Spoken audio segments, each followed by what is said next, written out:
अस्सलाम वालेकुम to everyone. कैसे हैं आप सब लोग? वी होप कि आप सब ठीक होंगे, मज़े में होंगे और लोग हमारी तरफ फ़लस्तीन के लिए दुआ को होंगे कि अल्लाह ताला उनके लिए आसानी फरमाए। ख़ास तरह से जो गज़ा के लोग जिस तरह से जिस सिचुएशन से वो गुज़र रहे हैं, अल्लाह ताला उनके लिए आसानी फरमाए। और ये कहा भी जा रहा है कि आलम इस्लाम की तीसरी जंग भी होगी जो कि इमाम महदी से रिलेट है। तो आज हम जिस वीडियो पर रिएक्ट करने जा रहे हैं तो उसका नाम है इमाम महदी अलैहिस्सलाम और फ़लस्तीन की आज़ादी। तो इमाम का ज़हूर कब होगा, कैसे होगा और कहाँ से शुरुआत होगी इमाम के आमद की, और कैसे कैसे सारी जो है सिनेरियो क्रिएट होगा। तो जब इमाम महदी अलैहिस्सलाम फ़लस्तीन की तरफ जाएंगे और कैसे कैसे फ़लस्तीन फ़तेह होगा, ये सारा कुछ हम सुनेंगे। और साथ साथ हज़रत ईसा का कैसे नज़ूल होगा, कैसे आएंगे और इमाम के साथ कैसे शरीक होंगे इस जंग में, और साथ साथ इमाम का फ़लस्तीन से कैसे वो कनेक्शन जुड़ेगा या क्या होगा, वो सारी की सारी चीज़ें आज हम जानने जा रहे हैं। और ये हमें बताने जा रहे हैं सैयद मोहम्मद बाक़र क़ज़वानी इनका नाम है। और चले सुनते हैं और देखते हैं कि क्या क्या होगा और इंशाअल्लाह मुसलमानों की ही फतेह होगी। तो चले चलते हैं। The hadith states on the 23rd of the month of Ramadan there will be a grand call in the heavens.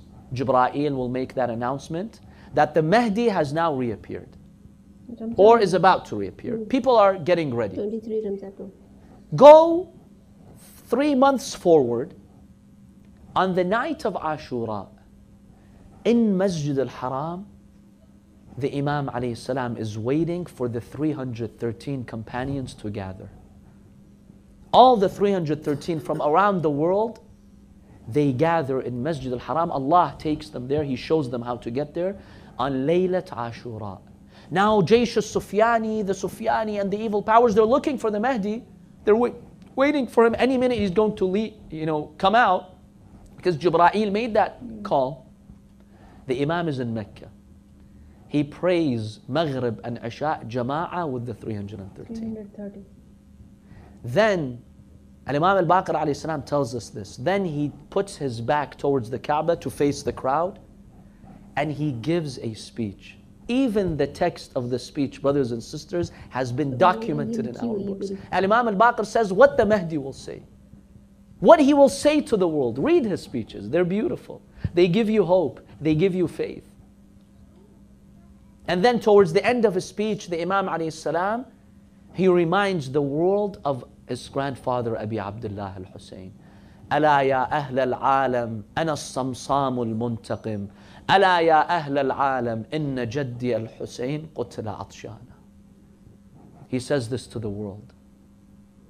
So the 313 are now surrounding the Imam. His movement begins.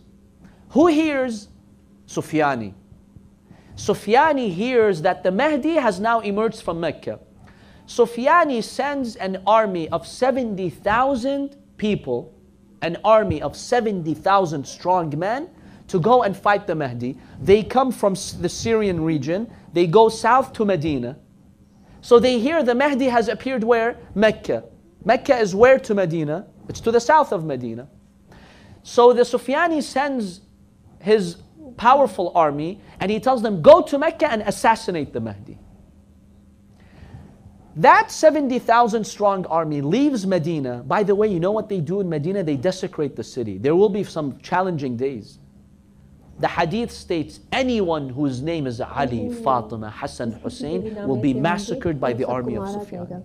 Allahu Akbar. They're going south to Mecca. They reach an area called Bayda. It's not too far from Medina. One day Rasulullah sallallahu alayhi wa alihi was standing on Bayda, the land of Bayda. He looked at the land and he cried. He told his companions, my companions, one day an army here in Bayda will try to go and kill the Mahdi when Allah subhanahu wa ta'ala will destroy them.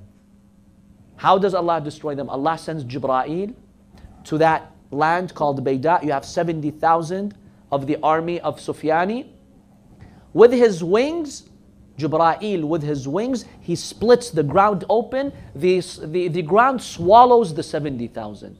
Al-khasfu bil-bayda, that is one of the signs of the reappearance of Al-Imam al-Mahdi. And it is a definite sign, min al-alamat al-hatmiyya. So Allah subhanahu wa ta'ala gets rid of that army. So Al-Imam al-Mahdi ajjalallahu ta'ala farajah, he waits the following day, which is now the day of Ashura. He waits for 10,000 supporters. That is the next inner circle of the Imam.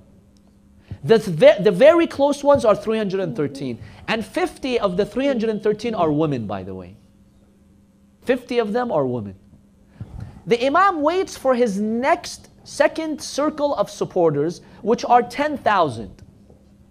Once they join, these people are very faithful, but not as high as the 313. They come, they join the Imam leaves Mecca. He goes north. Now the army of Sufyani is no longer in his way. So the Imam ﷺ goes north and then he makes a northeast turn towards Iraq.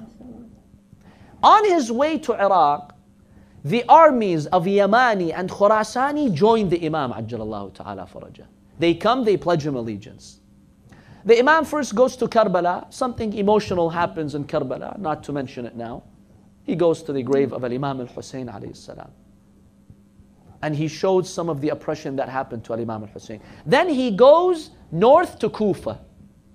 Because the headquarters, the capital of the government of Al-Imam al-Mahdi is in Kufa. That's the capital of the government of Imam Ali alayhi salam also. So he goes to Kufa, he establishes his government there. Then the Imam ajjalallahu ta'ala farajah is given instructions by Allah subhanahu wa ta'ala to go to Palestine. So the Imam departs with his companions and they go towards Palestine.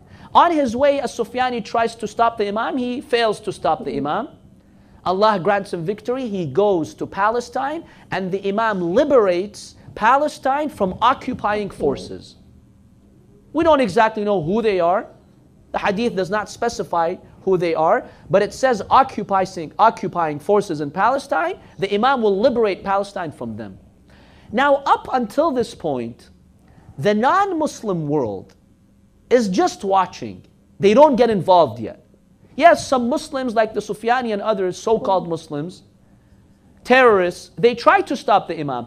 But the Christian world, the non-Muslim world is just observing here. They're like, this is a Muslim thing. Let's not get involved.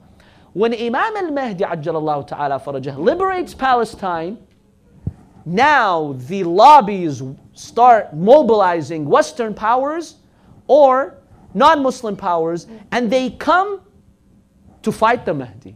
They mobilize their armies, they come to Palestine, they want to fight the Mahdi now. Imagine this scene. The whole world is watching. Massive armies are just about to fight the Imam ajjalallahu ta'ala farajah in Palestine. Right before the war starts, something miraculous happens. What happens? Suddenly, Isa ibn Maryam descends from the heavens with 800 supporters, 800 of his companions. He descends from the heavens and he comes down. Now, initially, it seems the Christians are confused. On whose side is he? Maybe now he came so we can get rid of this Mahdi. Some of them do think that. Even until today, listen to some of their priests. They talk about the Mahdi being the Antichrist. Yes, I've seen a speech by a very influential reverend who says this Mahdi is the Antichrist whom Jesus will kill. So they have this idea. So Isa alayhi salam comes. The world is now anxious. What's going to happen? So the Christians think he's going to side with them to kill the Mahdi. They're observing. Isa alayhi salam walks to Al-Imam al-Mahdi ajjalallahu ta'ala farajah. It's the time of Salah now. In Jerusalem, in Palestine, in Bayt al-Maqdis. What happens? Al-Imam al-Mahdi ajjalallahu ta'ala farajah tells him, Ya Ruh Allah, out of humbleness. He tells him, lead the prayer. Isa alayhi salam puts his hand on the shoulder of the Mahdi and he says, you have a greater right to it, ya ibn Rasulullah. You lead the prayer. You lead the prayer. Subhanallah. Al-Mahdi stands, Allahu Akbar, Isa ibn Maryam stands before him, and he prays behind him. When the Christian world sees Jesus praying behind the Mahdi, they all join forces to support al-Imam al-Mahdi Ajjallahu ta'ala. Okay. माशाल्लाह बहुत खूबसूरत तरीके से इन्होंने पढ़ा है, तरीके से हमें सारी सिनेरियो क्रिएट करके हमें बताया है कि कैसे इमाम का ज़हूर होगा और जो है कैसे इमाम मक्का मदीना से होकर और जो है फ़लस्तीन की सरज़मीन पर आएंगे और साथ में बीच में जो इमाम के साथ जंग करने आएंगे उनका भी हमें बताया गया है, और इमाम के साथ कितने लोग होंगे और उनके जो है फेथफुल कंपेनियन कितने होंगे वो भी हमें बताया गया है। और फ़लस्तीन में जब सरज़मीन सारी फ़लस्तीन की फ़तह की जाए तो फिर दूसरे साइड से चुके हैं लोग आएंगे इमाम से जंग करने के लिए, जो कि ईसाई होंगे। तो फिर वो जब जंग करने आएंगे तो अल्लाह की तरफ से हज़रत ईसा अलैहिस्सलाम का नुज़ूल होगा, ठीक है, उसके साथ 800 कैंपेनियन उनके होंगे, ठीक है। तो फिर वो सारा का सारा जो चीज़ बताई गई है माशाल्लाह से बहुत खूबसूरत है, और हम दुआ गो है कि इमाम का जल्द अज जल्द ज़हूर हो और हम सब आंखों से देखें भी इंशाल्लाह कि मुसलमानों की कैसे फतह होती है, शामिल भी हों इंशाल्लाह। तो अब दीजिए हमें इजाज़त, आपने बहुत सारा ख्याल रखिएगा। अल्लाह हाफिज़।